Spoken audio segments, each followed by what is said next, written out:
I guess the biggest experiment behind that is like, I have to make this continue to be fun for me. And that's part of that experimental mindset for me, is that I need change. I'm like one of those people that thrive on change. Hey, I'm Andy Smiley, and I'm obsessed with helping you grow your podcast without letting it rule your life. I share strategies that actually work, the stuff I wish someone had told me earlier, and conversations with the smartest podcasters I know. Whitney is kind of the queen of experiments. One of her podcasts is literally called The Family Lab, where she does experiments with her family to see what works. And I know for a fact that she does this with her podcast too. Whitney and I have been friends for quite some time now, and her outlook on experimenting with your podcast is one of the reasons that I am such a strong proponent of having an experimenting mindset with podcasts. Whitney, we have had you on Friendly Podcast Guide so many times, and I love it so much. Me too. These episodes are so much fun. I feel like it's more of a conversation rather than an interview, which is one experiment that we've tried before and it worked so well. So I'm so glad that we get to do it again. Yes. Today, we're going to talk all about experiments. So, what is your favorite experiment that you've tried with podcasting recently? Okay, so I mean, the biggest experiment that I've been doing is more administrative. Do you Love it? Is That's that totally good? Okay. That counts in my opinion. Like, it's all podcasting. Yeah. Like, if it relates to the podcast, it's podcasting in my world. Me too. I don't divide them. Yeah. So, I've been a one-man show for a really long time. And last year when I decided to go to video, I hired my first contractor, and it was a high school student. But she's just a fantastic video editor, and I needed help with that. And so there's no way I would have been able to go to video without her. First of all, because I was scared, and she was so nonchalant about the whole thing. Like, yeah, of course we can do that. No big deal. So she helped me set up my sound, my studio, everything to be able to make it a video podcast. And then she helped me learn how to edit, and it's evolved a ton since then, just with the software I use and the AI and all that stuff. So she helped me get that off the ground. And then after that, she just helped me keep it going. So that was my first revelation, like, oh, I can offload some of this. So that experiment of like finding somebody who was affordable but awesome was a huge success. Now she went off to college. So now I've hired 2 more contractors, actually. They're both college students, because one is doing an online school to get her degree. And she actually has muscular dystrophy and is confined to her home. So she was looking for something where she could work from home without, it's hard to find a job when you're limited in the ways she is. And so I just racked my brain. What could she help me with? How could we make this work? And oh my gosh, it has been so fantastic. So now she does all my administrative stuff and helps me with my website and posts all my episodes. So she does a lot of like the podcast management stuff. And then the college student that I hired does a lot of the social media stuff at this point, and some management stuff too. So I kind of basically, they're job sharing the podcast manager role. They're each doing part of what a typical podcast manager would do. And we're just always experimenting on what works best on what person's plate and how the timing works. It's just constant experimenting on how the communication and how the roles play out. But it's been really fun and so liberating to not do it all myself. Seriously, though, that sounds amazing. Yeah. One of the offers that I have right now is my Pinterest VIP setups, and it's been really fun.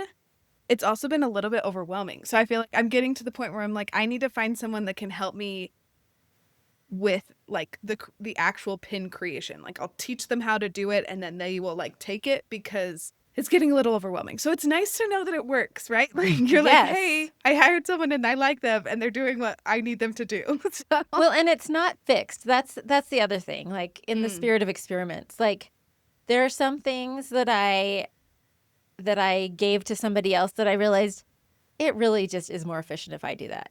And there are some things that I didn't think I would be giving to somebody else that I was like, oh, that's actually great. If you offload too much, then sometimes you might get rid of your competitive advantages, or yeah, it's just finding that balance and continuing to find that as their skills improve, and how to incorporate teaching into that, and training, and it's more fun than I thought it would be to figure that out and to make it a win-win.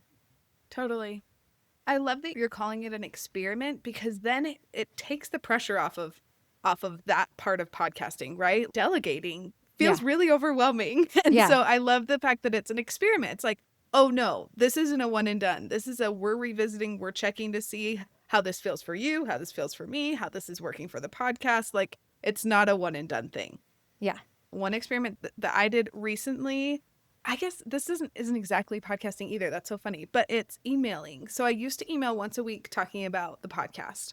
And then I was like, you know what? I think I want to bump it to 2 emails a week, because I want to have one email that talks about the episode and then another email that talks about whatever offer that I'm promoting at the time. Okay. Because trying to smush 2 in, it was overwhelming for me to write. And I feel like it was not working for my readers either.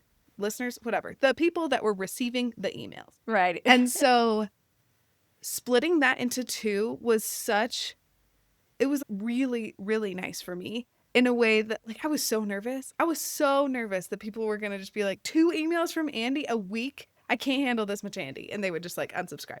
But honestly, I guess I haven't checked. I'm assuming some people did that probably, but for the most part, like, my numbers haven't tanked. So it seems to be working, and it's been so nice for me. I feel like, even though I guess I'm writing 2 emails instead of 1, it's really nice to have a little more separation between the 2 and just be able to focus on one thing in each email. Do they both go out to the same list? Yeah. Okay. Same list. Okay. I know that there are so many different ways to, like, segment out your audience, but for me, honestly, that's a little overwhelming. Maybe that can be an experiment that I try down the way, but I'm like, you know what?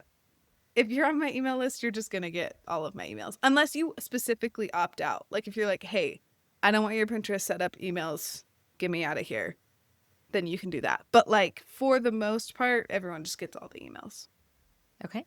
Yeah, I'm just new to this. So this is I want to hear more about your experiment on this, but I just sent out my first newsletter in like 4 years, because Look at you. Yeah, I just I That's stopped awesome. doing it for a while.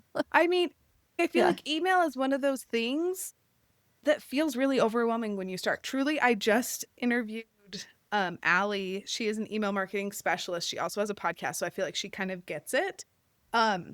So I'll put that episode. I don't know if the episode comes before or after this episode. So if it's already happened, I'll put it in the show notes. If not, keep an eye out for it. It's coming out this season. Because I need this podcast, because I lost my email list, and that's when I did a transition on the website, and then I lost my list. So that's when I stopped. I'm just like, nope, I'm done then. I'm not going to start from scratch. But now I've started from scratch with, like, I sent out my first one and I had 7 people, but I was like, I'm sending this out. Oh, heaven. I think the first email I sent out, I think it was to 3 people. Okay. Literally, it was like, oh, which was kind of nice, if I'm going to be completely honest. I was like, this is my first email. I have no idea what I'm doing, but, like, it's only 3 people. Because now I think I am at 300 and some email listener. Oh my gosh. About 300 subscribers. Thank you. And that works for me. I've been able to sell my offers on there and make money that way. Like, that's the main way that I sell my offers at the moment. And so your email list doesn't have to be gigantic to help you grow your show and make money. And that's something that I didn't think would be possible until I started doing it. Awesome. Well, that's inspiring to me. That's one of my new emerging experiments as well. I love it. Well, and truly, just as like a bonus experiment that goes along with email, Threads is where I get the most new subscribers right now. Interesting. Is I'll just talk about, Usually I talk about something with Pinterest because that's my big thing at the moment and probably forever. I love Pinterest. But That's awesome. and then people will be like, "Oh, because my freebie that gets them on my list is Pinterest right for you checklist." Nice. And so people will be like, "Oh, Pinterest for podcasters." They'll go to my page, see my post, and then click and subscribe.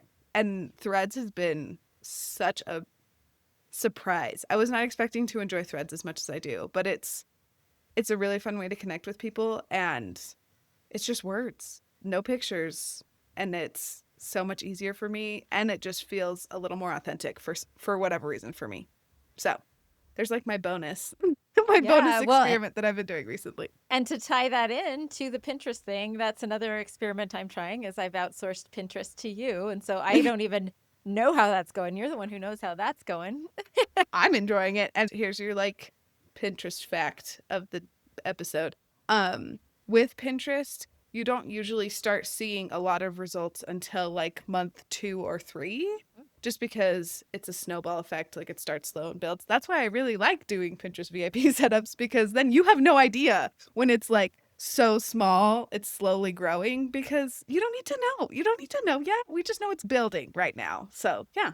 And that is a cool thing. Like the cool thing about delegating and outsourcing is that like I totally gave that over to you. I haven't given it a single thought, and I'm just waiting for the debrief once you're finished, and then I'll watch it happen. So it's, I mean, I'm seeing that it just more and more. It's like magic, because then I look at my Instagram feed and I'm like, oh, I posted today, you know, and she just schedules it all out, and they just appear, and it feels like the most magical voodoo ever. I love it.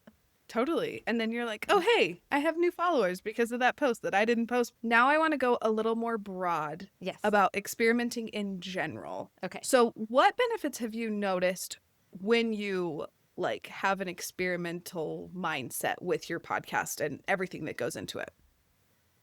I mean, most of it is that nothing is permanent. So like the mistakes aren't permanent. The method you're using isn't permanent. We've talked a lot before about experimenting with the frequency and the pace. So I've been a total yo-yo this season, because I was like I don't know if you do this too, but every December going into January, I get like super ambitious, and I'm like, oh, totally. I'm going to increase the number of interviews and podcasts that I do, and I'm going to go weekly again. And I have this ambitious editorial calendar, and then I'm in the middle of Christmas break, and I'm like, I don't know how I'm ever going to podcast again. I've been on break. You know. Oh, so my first month in January, I did 2 episodes. I had been planning on 4 because I had all these great ideas, but you can't interview people in December. Like, not really, no. It just doesn't happen.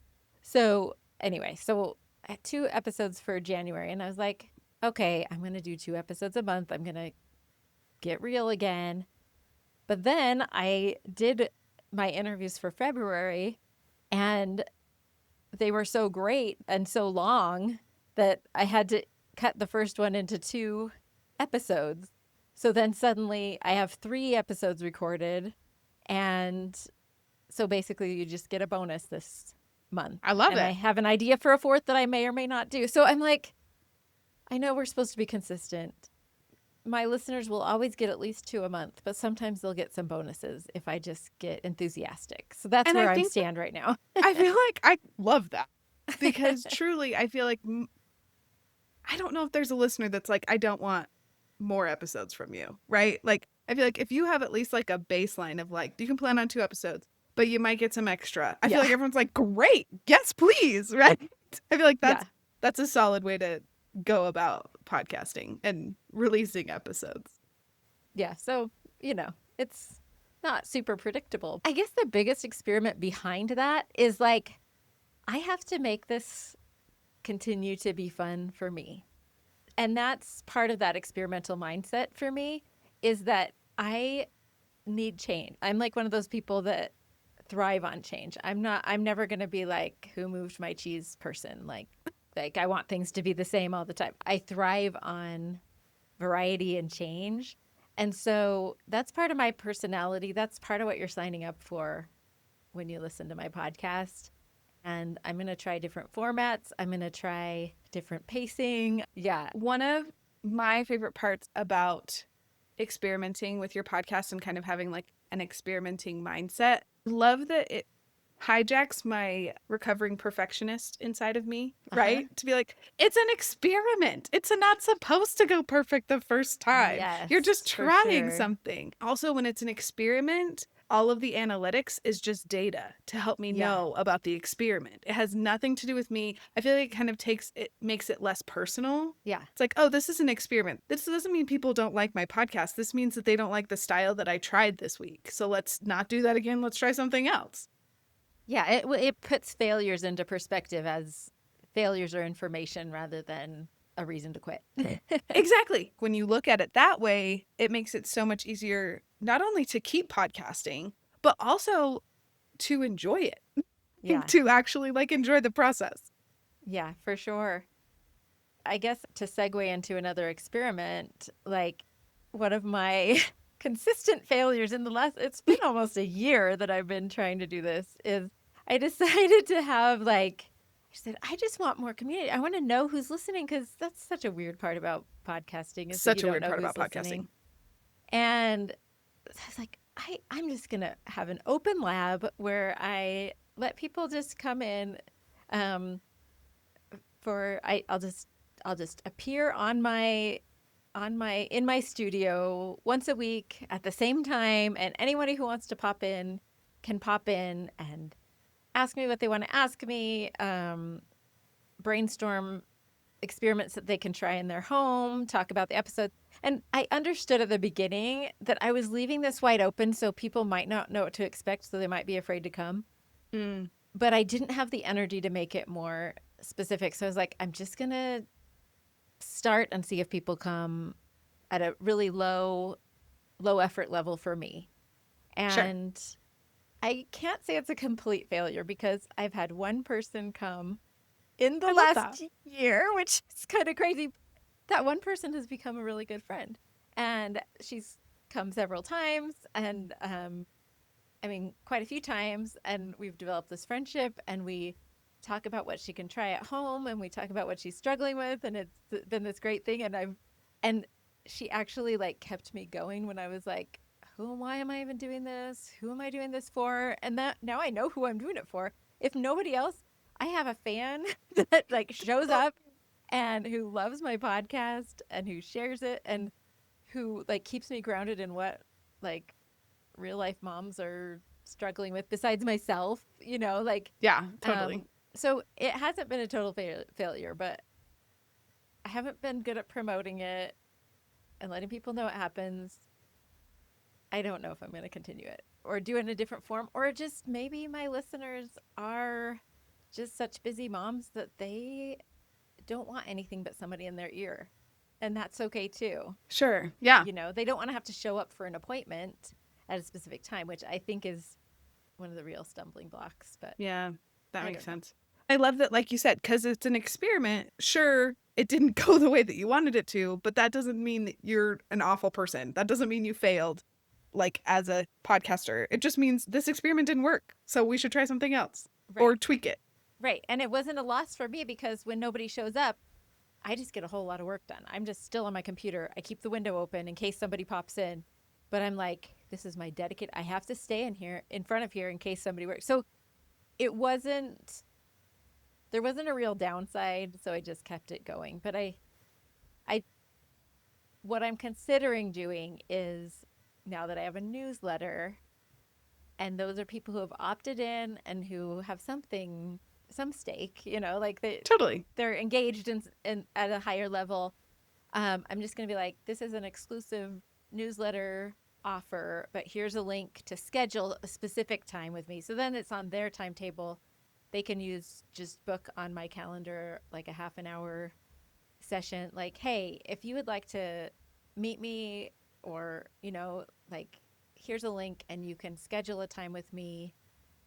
Or if you'd like to contribute to the podcast, you can also schedule a time. And so that's just something I'm going to offer for the newsletter people. So that's where I'm going to move that. I would love for that to be a place where they can share tips that I'm like, I have this episode coming up. What's worked for you? Or what Totally. are you struggling with in this area? And then we can use those clips in the episodes. So that's more of the And then they'll approach be I'm excited taking. to listen and they'll tell their friends about it. Yeah, yeah, Love it. yeah. Yes. Oh my gosh, I love that so much. Okay, as we're wrapping up, what is one experiment that you are planning on trying soon? Or you're already starting? It's like beginning phases. Yeah, so the big one is utilizing my archive because now I have an archive, like You have an I have a, amazing archive. I I have a lot love of it. episodes. Yeah. Yeah, and so I'm trying to like systematize that, and that's what this season is. So this season I am just dedicating to teaching kids self-reliance, and that is one of the workbooks I'm working on. So I'm basically using this season to write the workbook that I've been trying to write for a long time. So I'm systematically going through each topic so that I can fill in any gaps that I have in my archive. But when I do have episodes, I'm updating those episodes.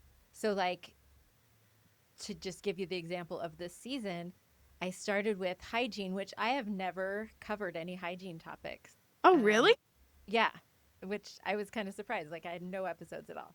So I did one on body hygiene, oral hygiene, and a potty training episode, all for the Oh, hygiene month, yeah.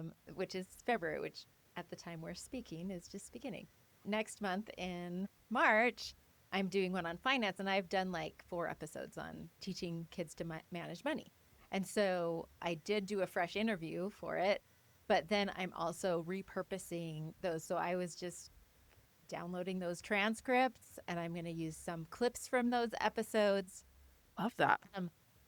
Those just happen to be episodes that do require some updating, but some of them will be like, I'll just rerun the episode with a new intro and maybe even pop in once in a while with like, okay, I used to think that, but now this is what I think. So they'll be kind of like, rather than just an encore, there'll be an update, Totally. Yeah. with me kind of interrupting and giving commentary along the way. That's my plan.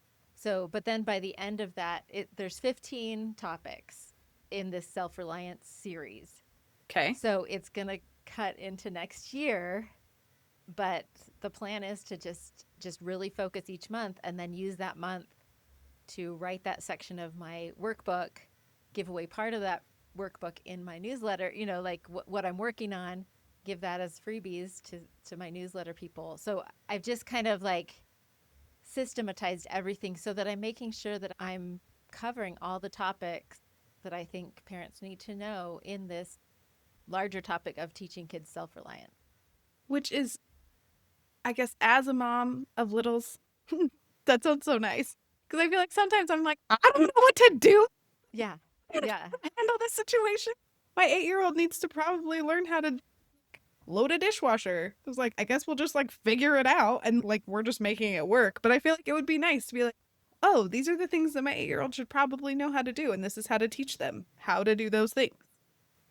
Totally. Yeah. Yeah. So that's what I'm working on. Before that, I was bouncing around between parenting, and then home management, and then also like personal development as a mother. And Totally. so now I'm just going to focus on those in turn. So I'm going to save the home management thing for the season after this and fill Totally. in my gaps there using old episodes, systematizing that one. But I just wanted to be really focused for a year. And that's a big experiment for me because will I get bored of only focusing on the parenting, teaching Yeah. self-reliance? But there's enough variety within that I I was don't gonna think I say, will. Yeah. yeah, you have some flexibility in it. Right. But yeah, Yeah. And in the way I present the episode, I can still play around with my formats and guests and stuff like that. So, totally. yeah. So that's my big shift this year. I Yes, love it. perfect. I love it. Okay, my experiment, I feel like yours is like gigantic I and mine know. is It's like big. really small, but it's fine. I feel like Yeah. that's the beauty of Oh, yeah, experiment. for sure. So, so I've been doing seasonal podcasts this is season 5. which is crazy to me. Usually I'll have at least a couple of bonus episodes in between seasons for like people to download and like still know that I exist. But what I'm doing right now, like the experiment, is no bonus episodes because I do not have the bandwidth to do any bonus episodes. So it's going to be interesting to see when I start season 5 if that really affects my downloads and like my people interacting with me, because I'm still relatively active on social media, mostly Threads because it's my favorite. So I guess this isn't one I'm like starting, but it's one I'm in the middle of and I want to see what the end results are going to be. And I feel like I'm a little nervous, but also it just needed to happen. I was really overwhelmed with all of my my Pinterest VIP setup and all of the just family stuff, just like life stuff was like, this is too much. So it was kind of one of those experiments that I like fell into, but I'm really glad that I'm doing it because then I know, oh, nope, I'm going to have some bonus episodes like ready before I end the season so that if life stuff happens, then I can still have those bonus episodes, or I didn't need them. Downloads are still doing great. So it's going to be an interesting one to see what happens there. Yeah. Yeah, you'll have to keep us updated. I know, I will. Maybe this needs to be a normal episode. Maybe this can itself be an experiment of like, we just like update every season. That would be so fun. Then we can like hear about your experiments, hear about mine, see what's working, what's not. It's like, I'm just stealing one of your episodes. You're I'm like totally experimenting. allowed, but that it's just is flattering to me. That doesn't feel so like glad. Yeah. Because it's like podcasting experiments and then family experiments. The mindset behind it is similar, but it's on two very different things. Yeah, totally. Yeah. I'm totally game for that. Oh man, Kay, that might need to be a thing. Because when I was able to switch my mindset to experimenting, my world opened up and it felt I had so much less pressure to like do things a certain way in my podcast. And it was like, oh, this can be fun, but also I feel like I've grown more as a podcaster and my podcast has grown and my business has grown because of this mindset of experimenting instead of being so stuck in this is the only way to do things. Well, and you hear this so much. This is why there's such a parallel between parenting and podcasting. Who knew? But like, that was the thing for me with parenting too, because both parenting and podcasting, you hear just drilled through you, consistency, consistency, consistency. Oh my that gosh, is yes. the most important thing. And I actually very much disagree, especially in parenting, because the biggest thing I've learned just from experience is that if I were consistent with all my children, especially in my parenting techniques and my approaches, it would be a huge disaster because they're all individuals and they're all different people. And that is the same thing with our listeners, and our listeners evolve and they want different things, and we want to be able to respond to what they're responding to and make it this dynamic thing. I mean, it's good to be reliable. I guess reliability is more important than consistency and good communication. And totally. I just think it's a disservice to make consistency this huge value, because that's how you can continue to repeat the same mistakes, like. Yeah. Oh, totally. 1,000%. Yeah, I agree. And I like the idea of reliability versus consistency, because having a seasonal show, I'm reliable. I'm coming back. Yeah. But I also need a break so that I don't burn out. And I you're feel reliable in quality, even if the format changes. You're reliable in what you're coming to the table with. Yes. Oh, I love it. Okay, maybe we need to start that as like a new revolution in podcasting and parenting. Reliability rather than consistency. Because, not only does that feel better in my soul, but I feel like that's what our listeners really want. They want to rely on us coming back when we take breaks, and also rely on the quality being good and not just having another episode to listen to. Because if you're putting out an episode every week, but it's not good, then why would they keep listening? Yeah. Yeah, for sure. Totally. Okay, Whitney, you are an absolute delight. I adore talking to you, and likewise. I am so excited that this is going to be an experiment where we talk every season, because you have so many good podcasting insights that I feel like aren't the mainstream of most podcasting experts say consistency, right? Well, we're like, nah, there are other ways to do it, and we're trying them and it's working. Isn't Whitney just the best? I am definitely going to be following up with Whitney about the experiments that we talked about in this episode, along with any more experiments that she has tried. So keep an eye out for that episode next season. If you are convinced to do some experimenting with your own podcast, will you share this with one of your podcasting friends who could also use a push to try experimenting? Next week, we'll be talking about how to get your podcast set up for the summer, because podcasting in the summer is no joke, especially if you have small children. Thanks for being here, and I'll see you next week.